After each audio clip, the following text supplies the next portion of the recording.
Hello students, इस video में मैं आपको बताऊंगा कि एब्स्ट्रैक्ट नाउन के कॉम्प्लीमेंट के रूप में हम कौन कौन सी चीज़ें यूज कर सकते हैं। मींस एब्स्ट्रैक्ट नाउन का जो कॉम्प्लीमेंट होता है वो किस किस टाइप का हो सकता है। तो जब भी आप एब्स्ट्रैक्ट नाउन का कॉम्प्लीमेंट यूज करते हैं तो वो कॉम्प्लीमेंट आप प्रीपोजिशनल फ्रेज यूज कर सकते हैं सबसे पहले तो, ठीक है। वो कॉम्प्लीमेंट इन्फिनेटिव एक्सप्रेशन हो सकता है, मतलब इन्फिनेटिव फ्रेज हो सकती है, या कोई क्लोज हो सकती है। क्लोज क्या होता है? क्लोज होता है एक ऐसा शब्दों का समूह जिसमें एटलीस्ट एक सब्जेक्ट वर्ब हो, ठीक है, और वो किसी सेंटेंस का पार्ट हो।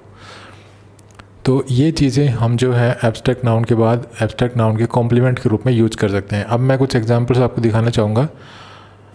जैसे फर्स्ट एग्जांपल देखिए, Sohan's criticism of the plan made him very unpopular. अब यहाँ पे क्रिटिसिज्म एक एब्स्ट्रैक्ट नाउन है, ठीक है। इसके कॉम्प्लीमेंट के रूप में ऑफ द प्लान, ठीक है, आप देख रहे होंगे ये प्रीपोजिशनल फ्रेज है, ठीक है। Sohan's criticism of the plan मतलब सोहन ने जो प्लान को क्रिटिसाइज़ किया, ठीक है, उसने उसको बहुत ही अनपॉपुलर बना दिया। तो ये क्रिटिसिज्म जो है ये एब्स्ट्रैक्ट नाउन है और इसके कॉम्प्लीमेंट के रूप में यहाँ पे प्रीपोजिशनल फ्रेज यूज की गई है। नेक्स्ट है I hate the thought of living you, ठीक है। अब यहाँ पे जो थॉट है ये यहाँ एब्स्ट्रैक्ट नाउन है और इसके बाद भी देखिए ऑफ लिविंग यू जो है ये एक प्रीपोजिशनल फ्रेज है। नेक्स्ट है do you understand the need to keep everything secret.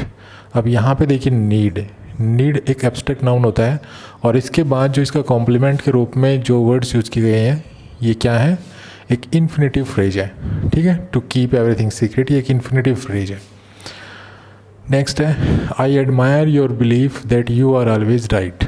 अब यहाँ पे देखिए बिलीफ एक क्या है? एक एब्स्ट्रैक्ट नाउन है और इसके बाद जो इसके कॉम्प्लीमेंट के रूप में यूज किया गया है ये क्लोज है। ये देखिए ये इसका सब्जेक्ट है, ये इसकी वर्ब है और ये सबऑर्डिनेट कंजक्शन है, ठीक है। तो ये क्लोज है।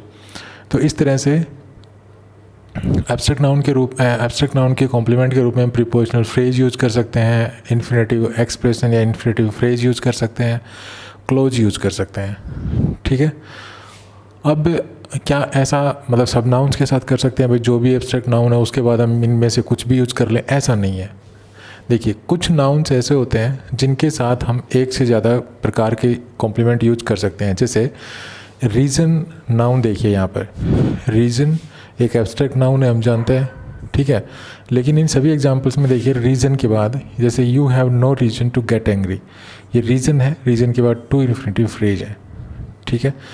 नेक्स्ट एग्जाम्पल देखिए, इसमें भी रीजन का यूज हुआ है, he did not give any reason for this changes या फॉर द चेंजेस। यहाँ पे देखिए प्रीपोजिशनल फ्रेज है, ठीक है। तो यहाँ पे इसके रीजन के कॉम्प्लीमेंट के रूप में टू इन्फिनेटिव था, यहाँ पे रीजन के कॉम्प्लीमेंट के रूप में प्रीपोजिशनल फ्रेज है। अब ये सेंटेंस देखिए, do you know the reason why he told a lie. अब यहाँ पे रीजन है, रीजन के बाद में ये एक क्लोज है। तो इस तरह से एक ही नाउन के साथ हम तरह तरह के मतलब एक से ज़्यादा जो है प्रकार के कॉम्प्लीमेंट यूज कर सकते हैं। जैसे यहाँ पर रीजन के साथ हुआ है, यहाँ पे रीजन के बाद टू इन्फिनेटिव फ्रेज है कॉम्प्लीमेंट के रूप में, यहाँ पे रीजन के बाद जो प्रीपोजिशनल फ्रेज है, यहाँ पे रीजन के बाद क्लोज है, ठीक है। लेकिन कुछ नाउन्स ऐसे भी होते हैं जिनके साथ हम एक दो कॉम्प्लीमेंट तो यूज कर सकते हैं लेकिन सभी प्रकार के कॉम्प्लीमेंट यूज नहीं कर पाएंगे। जैसे यहाँ पे देखिए नाउन है आइडिया। अब आइडिया के बाद देखिए आइडिया के साथ देखिए क्या होता है, I don't like your idea of leaving the city. यहाँ पे योर है, ठीक, I don't like your idea of leaving the city. यहाँ पे आइडिया है, एब्स्ट्रैक्ट नाउन है, यहाँ पे देखिए प्रीपोजिशनल फ्रेज है, ठीक है। नेक्स्ट देखिए I like your idea that we should leave the city. यहाँ पे आइडिया है, यहाँ पे क्लोज है। तो अब आइडिया के साथ जो प्रीपोजिशनल फ्रेज भी यूज़ कर सकते हैं, आइडिया के साथ क्लोज भी यूज़ कर सकते हैं, लेकिन अब टू इन्फिनेटिव जो फ्रेज है ना, जो इन्फिनेटिव फ्रेज है वो यूज़ नहीं कर पाएंगे। तो इस तरह से ये सेंटेंस गलत होगा, I like your idea to leave the city. अब ये गलत हो जाएगा क्योंकि आइडिया के बाद आप कभी भी जो है तो ये जो इन्फिनेटिव फ्रेज है वो यूज़ नहीं कर पाएंगे, ठीक है। तो that sentence is not correct. अब फ्रीडम को देख लीजिए, फ्रीडम के बाद हम इन्फिनेटिव फ्रेज लिख सकते हैं जैसे फ्रीडम टू चूज़, ठीक है। फ्रीडम के बाद हम ऑफ प्रीपोजिशन यूज़ कर सकते हैं, मतलब जो प्रीपोजिशनल फ्रेज है वो यूज़ कर सकते हैं।